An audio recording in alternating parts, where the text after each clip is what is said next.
afunye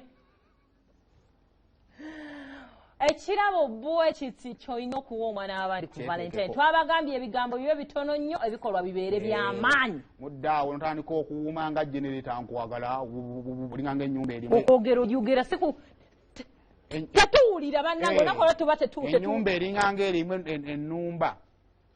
Oh, isn't this so lovely? Buli omwana mukakatiki kubwangu nnyo. Ate obusente nga bwa brown buyinza okukola ennyo amakulu ne bino bikola. Yes, this is so beautiful.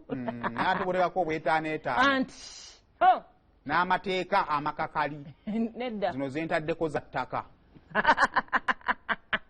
But yes, it would be beautiful wesinga goli yaffe baya kugula ttaka mu tabula and sifuddeeyo. Bayo omanyi guno olunaku bwe ruti omanyi naddala abakyala abasajja ffe tetubiina ebyo naye abakyala bambi baagala nnyo okulagako. Naddala omukazi ali mu mukwano gikwate kiwa omuntu akiwayo kumwe mukazi wo waakolera basigale nga bamunyumyako. Sigale nga natula abakazi baagala nnyo okweraga tulina kyabbakolera.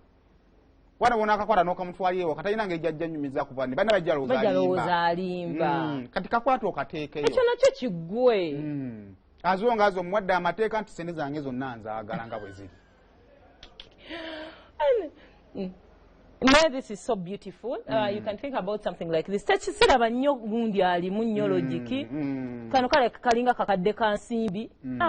Omwana w'abandi ng'omwoyo akalabo ka Valentine. Kale kakati tubadde wano tulanga abantu betugenda okutwalako out. Yes.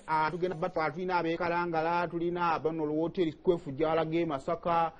Solo Heights. Gwagenda kusibyangu. Ngenda beera bwamu. Ngenda kusibyangu. Osobola okukeera okukola. Kati. Ola nenze ndika.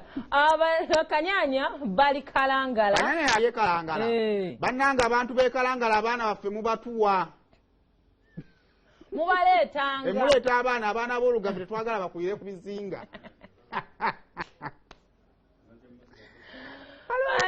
Waliwo assignment. Are you ready Kanyanya? Tulaba abantu abakedde mu mukwano. TV inawo ensawo enzibizi ey'abakozi abaana be babasindike betuzaayira ku mirimu. Genkino bera kwa ne ku parliament antamunga yatandika kiteeka. Waba mukola gwa kutuwa mirimu kugende kweyagala. Kanyanya, are you ready?